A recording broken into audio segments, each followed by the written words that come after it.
बिहार में चल रही थी एक प्रक्रिया जिसका नाम है सर। और इसी सर को लेकर ऐसा बवाल मचा कि मामला देश की सबसे बड़ी अदालत यानी सुप्रीम कोर्ट तक पहुंच गया। तो आखिर ये सर है क्या, क्यों इसे लेकर मचा था इतना बवाल, और सुप्रीम कोर्ट के एक फैसले से कैसे लाखों लोगों ने ली राहत की सांस।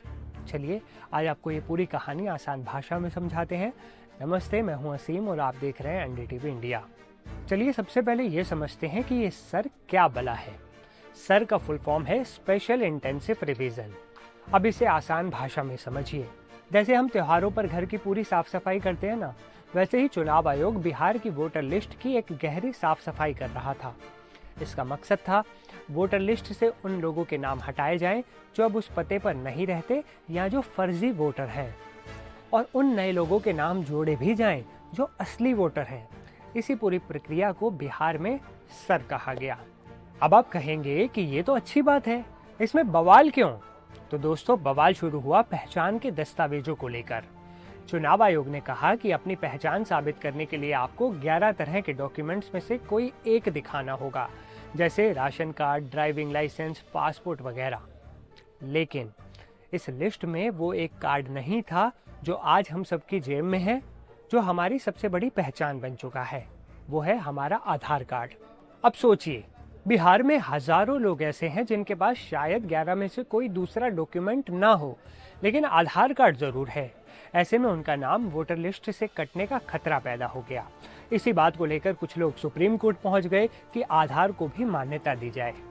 और अब सुप्रीम कोर्ट ने इस पर एक बहुत बड़ा और साफ आदेश दिया, जिसने सारी कंफ्यूजन खत्म कर दी। पहला पॉइंट, सुप्रीम कोर्ट ने साफ कहा, अब से आधार कार्ड को भी 12वें डॉक्यूमेंट्स के तौर पर पहचान के लिए मानना पड़ेगा।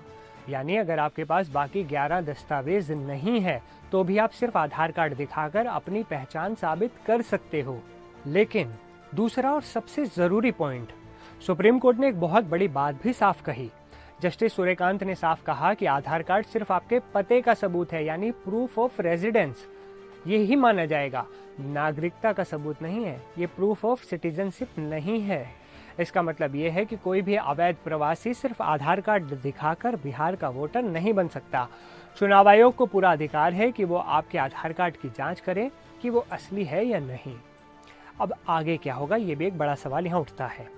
हालांकि चुनाव आयोग ने कोर्ट में बताया है कि बिहार के 7.24 करोड़ वोटरों में से 99.6% लोग पहले ही 11 में से कोई एक दस्तावेज दिखाकर अपनी पहचान साबित कर चुके हैं। लेकिन सुप्रीम कोर्ट के इस फैसले ने उन बाकी बचे लोगों को भी बहुत बड़ी राहत दी, जिनके पास अपनी पहचान साबित करने के लिए सिर्फ और सिर्फ आधार कार्ड ही एक मजबूत जरिया था। तो कुल मिलाकर कहानी ये है कि बिहार में अब वोटर लिस्ट में नाम जुड़वाना या कटने से बचने के लिए आपका आधार कार्ड भी पूरी तरह मान्य है, वो भी मददगार है। सुप्रीम कोर्ट के इस फैसले पर अब आप क्या कहना चाहेंगे, आपकी क्या राय है, हमें कमेंट में ज़रूर बताएं। वीडियो पसंद आया हो तो लाइक करें और शेयर करें, और ऐसी ही आसान भाषा में खबरों को समझने के लिए हमारे चैनल को सब्सक्राइब कर लीजिए। मुझे असीम को दीजिए इजाज़त, आपसे फिर होगी मुलाकात एक नई वीडियो में। तब तक के लिए नमस्कार।